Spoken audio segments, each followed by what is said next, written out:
प्रिय दर्शकों, महाभारत काल में कुछ ऐसे महायोद्धा भी थे जिन्हें महाभारत युद्ध में अपना कौशल दिखाने का अवसर भी प्राप्त नहीं हुआ या किन्हीं कारणों से उन्होंने युद्ध में भाग ही नहीं लिया था, जिसमें स्वयं श्री कृष्ण और बलराम जी तो थे ही और साथ में ऐसे कुछ और महापराक्रमी योद्धा थे जैसे बर्बरीक, एकलव्य आदि। अगर ये महायोद्धा इस महासमर में होते तो शायद महाभारत युद्ध का परिणाम कुछ अलग ही होता। वहीं अगर निषाद पुत्र एकलव्य की बात की जाए तो जिन्हें अपनी सच्ची गुरु भक्ति के लिए तो जाना ही जाता है, उससे कहीं ज्यादा वो अपनी धनुर्विद्या के लिए समस्त आर्यावर्त में विख्यात थे। परंतु ऐसा क्या हुआ जो श्री कृष्ण को निषाद पुत्र एकलव्य का वध करना पड़ा? आइए जानते हैं क्यों त्रिकालदर्शी श्री कृष्ण ने महाभारत युद्ध होने से पहले ही धनुर्धर एकलव्य का अंत किया। प्रिय भक्तों, ऐसी ही धार्मिक व रोचक कथाओं के लिए हमारे चैनल को सब्सक्राइब करें और साथ ही बेल आइकन को भी प्रेस करें, जिससे हमारी वीडियोस आप तक पहुंचती रहे। अगर वीडियो अच्छी लगी तो इसे लाइक करें। प्रिय दर्शकों, एकलव्य निषाद राज हिरण्यधनु और रानी सुलेखा का पुत्र था। जहां निषाद राज हिरण्यधनु मगध राज्य के प्रमुख सेनापति थे। बाल्यकाल में एकलव्य का नाम अभिद्युम्न रखा गया था। प्राय लोग उसे अभय नाम से भी पुकारते थे। 5 वर्ष की आयु में एकलव्य की शिक्षा दीक्षा की व्यवस्था कुलीय गुरुकुल में की गई थी। बाल्यावस्था में बालक अभय अस्त्र शस्त्र विद्या को बड़े ही लगन और एक निष्ठता के साथ सीखने लगा, जिसे देखकर गुरु ने बालक अभय का नाम एकलव्य रख दिया।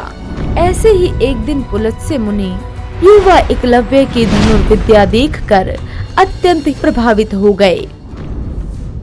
हे निषाद राज हिरण्यधनु, आपका ये पुत्र कोई सामान्य बालक तो नहीं लग रहा है। इसके धनुर्विद्या के कौशल से मैं अत्यंत प्रभावित हूँ। अगर इस बालक को एक श्रेष्ठ गुरु का सानिध्य मिल जाए तो ये बालक समस्त आर्यावर्त के महान धनुर्धरों में से एक होगा। हे मुनिवर, मैंने यथासंभव एकलव्य को एक श्रेष्ठ शिक्षा देने का प्रयास किया है। अगर आपकी दृष्टि में कोई ऐसे महान गुरु हैं, तो कृपया करके उस श्रेष्ठ जन का नाम हमें बताएं। हे निषाद राज, अगर समस्त आर्यावर्त में गुरु की बात की जाए तो परशुराम जी जैसा कोई गुरु नहीं होगा, परंतु वे प्रतिज्ञा वर्ष केवल ब्राह्मण कुमारों को ही शिक्षा देते हैं। परंतु मेरी दृष्टि में परशुराम जी के समान एक और श्रेष्ठ गुरु हैं, जिनका नाम गुरु द्रोणाचार्य है, जो स्वयं परशुराम के शिष्य हैं। इस समय वो हस्तिनापुर के राजकुमारों को अस्त्र शस्त्र के साथ साथ धर्म और नीति शास्त्र का भी ज्ञान दे रहे हैं। वही आपके पुत्र के लिए उत्तम गुरु सिद्ध होंगे। हे मुनिवर, आपके श्री मुख से गुरु द्रोणाचार्य के गुणगान सुनकर मैं उन्हें सच्चे मन से अपना गुरु मान चुका हूँ। अतः हे मुनिवर, मैं किसी भी स्थिति में गुरु द्रोणाचार्य से ज्ञान प्राप्त करने के लिए अति इच्छुक हूँ।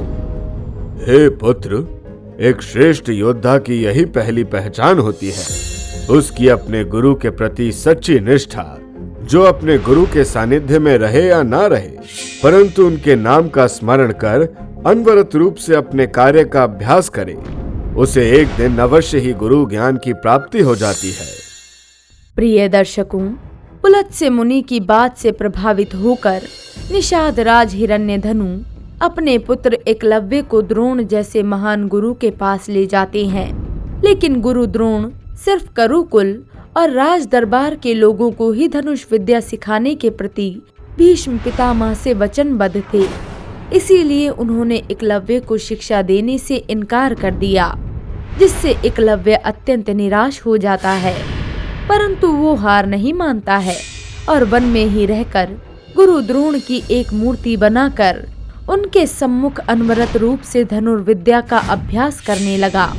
जब गुरु द्रोणाचार्य को ये ज्ञात हुआ कि एकलव्य उन्हें अपना गुरु मानकर एक श्रेष्ठ धनुर्धर बन गया है, जो अर्जुन से भी श्रेष्ठ है, जिस कारण गुरु द्रोण एकलव्य से गुरु दक्षिणा के रूप में उसका अंगूठा मांग लेते हैं। गुरु द्रोण ये भली भांति जानते थे कि एकलव्य के रहते अर्जुन कभी भी विश्व के श्रेष्ठ धनुर्धर नहीं हो पाएंगे। प्रिय दर्शकों, महाभारत के अनुसार एकलव्य अपने पिता के मृत्यु के उपरांत श्रृंगवेरपुर का राजा बन गया था और अपनी विस्तारवादी नीति के कारण आसपास के राज्यों पर आक्रमण कर उन पर अपना अधिकार करने लगा, जिस कारण उसकी ख्याति चारों दिशाओं में फैलने लगी। उसी कालखंड में मथुरा नरेश कंस का वध भगवान श्री कृष्ण द्वारा कर दिया जाता है, जो मगध नरेश का दामाद था, जिस कारण मगध नरेश प्रतिशोध की अग्नि में जल रहा था।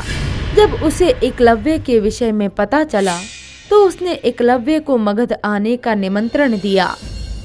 हे मगध नरेश, ये निषाद पुत्र आपकी किस तरह सहायता कर सकता है? हे धनुर्धर, मैंने तुम्हारी धनुर्विद्या का बड़ा ही गुणगान सुना है। तुम्हारे सम्मुख बड़े बड़े योद्धा भी रणभूमि छोड़कर भाग जाते हैं। हे मगध नरेश, जो भी आपने मेरे विषय में सुना है सब सत्य है, इसमें तनिक भी संदेह नहीं है। ये द्रोण शिष्य अपना अंगूठा गुरु दक्षिणा में देने के बाद भी अत्यंत मारक और प्रतिघाती है।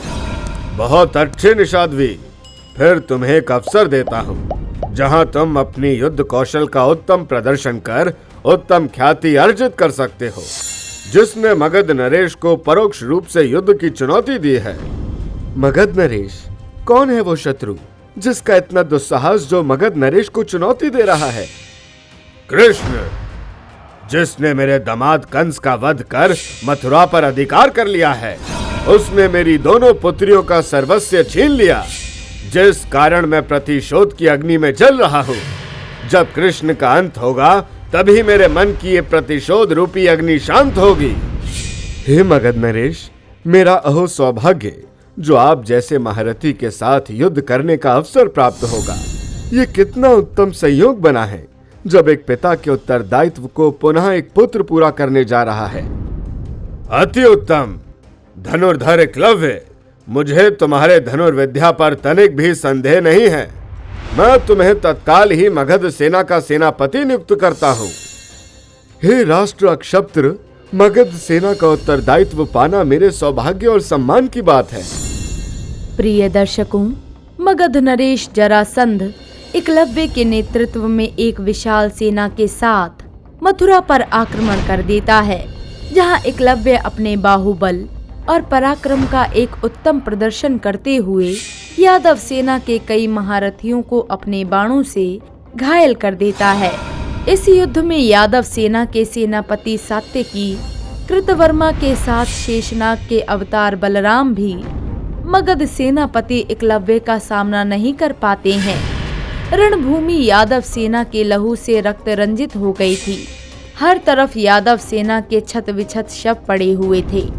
यादव सेना में एकलव्य नाम से भय उत्पन्न देखकर भगवान श्री कृष्ण को स्वयं युद्ध भूमि में आने के लिए विवश होना पड़ा। रणभूमि में श्री कृष्ण का सामना सबसे पहले जरासंध से होता है। छलिया कृष्ण, तनिक अपनी यादव सेना की दुर्गति तो देखो, कितनी असहाय और दीनहीन हो गई है। आज तो मगध सेना की विजय सुनिश्चित है। मगध नरेश, तुम्हें जो अपनी विजय दिखाई दे रही है अति शीघ्र ही पराजय में बदल जाएगी। कुलहीन कृष्ण, तू मुझे क्या पराजित करेगा? मैं तुम्हें आज बंदी बनाकर मगध ले जाऊंगा। वहां अन्य 86 युद्ध बंदी राजाओं के साथ तुम्हारी बलि चढ़ाकर समस्त आर्यवर्त का चक्रवर्ती सम्राट बन जाऊंगा। जरासंध, अवश्य ही, परंतु पहले मुझसे युद्ध तो करो, बाद में मेरी बलि चढ़ाना। ग्वाले कृष्ण, फिर बचो मेरे प्रहार से। ऐसा कहते ही जरासंध भगवान श्री कृष्ण पर अपने धनुष से बाणों की वर्षा करने लगता है, परंतु श्री कृष्ण उसके सारे बाणों को विफल कर देते हैं, जिसे देखकर जरासंध अधिक क्रोधित हो जाता है और भाले से भगवान श्री कृष्ण पर प्रहार करता है, जिसे भगवान श्री कृष्ण निष्फल करते हैं। तभी भगवान श्री कृष्ण अपने बाण से मगध नरेश जरासंध को घायल कर देते हैं। मगध नरेश को घायल देखकर एकलव्य उनकी रक्षा के लिए तत्काल ही जरासंध के पास आ जाता है। हे कृष्ण, सुना है तुम मायावी होने के साथ ही साथ अत्यंत पराक्रमी भी हो। तनिक मुझे भी अपने पराक्रम का प्रदर्शन करके दिखाओ। निषाद राज एकलव्य, ये रणभूमि है, ना कि कोई रंगमंच जो तुम्हारा मैं मनोरंजन करूं। कृष्ण, मेरे हाथ में एक अंगूठा नहीं है तो इसका मतलब ये नहीं कि तुम मुझे असहाय समझो। निषाद राज एकलव्य, शारीरिक विकलांगता से कहीं ज्यादा मुझे आपकी मानसिक विकलांगता दिखाई दे रही है, अन्यथा तुम इस पापी जरासंध का कभी साथ नहीं देते। कृष्ण, बहुत ज्ञान की गंगा बहा ली तुमने, अब मेरे बाणों के प्रहार से बचो। ऐसा कहते ही एकलव्य बाण छोड़ता है, जिसे भगवान श्री कृष्ण अपने बाण से नष्ट कर देते हैं। एकलव्य पुनः एक बाण छोड़ता है,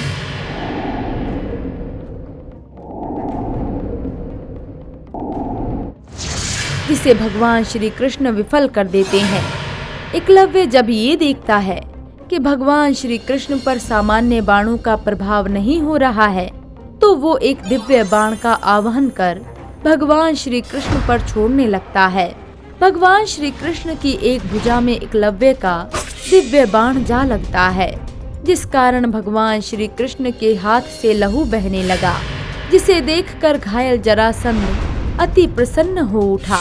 परंतु तभी त्रिकालदर्शी भगवान श्री कृष्ण को भविष्य में होने वाली सभी घटनाओं का स्मरण होता है, जिस कारण भगवान श्री कृष्ण एकलव्य का वध करने का निर्णय लेते हैं और तत्काल ही अपने सुदर्शन चक्र से महान धनुर्धर एकलव्य का अंत कर देते हैं। एकलव्य की मृत्यु के उपरांत मगध नरेश पराजित होकर रणभूमि से भाग जाता है और यादव सेना अति उत्साहित होकर श्री कृष्ण की जय जयकार करने लगती है।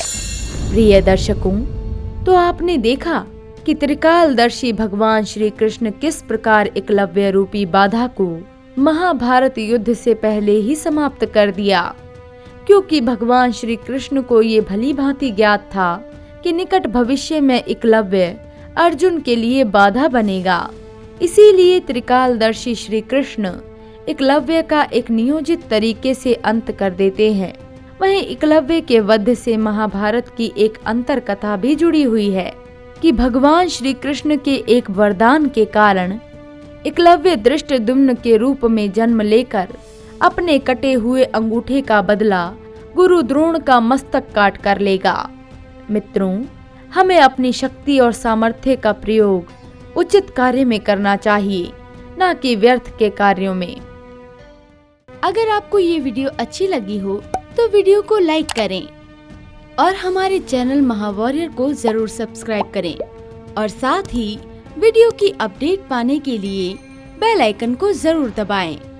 और आप अगली कहानी किस महावॉरियर की देखना चाहते हैं, आप हमें ये भी कमेंट्स करके बता सकते हैं।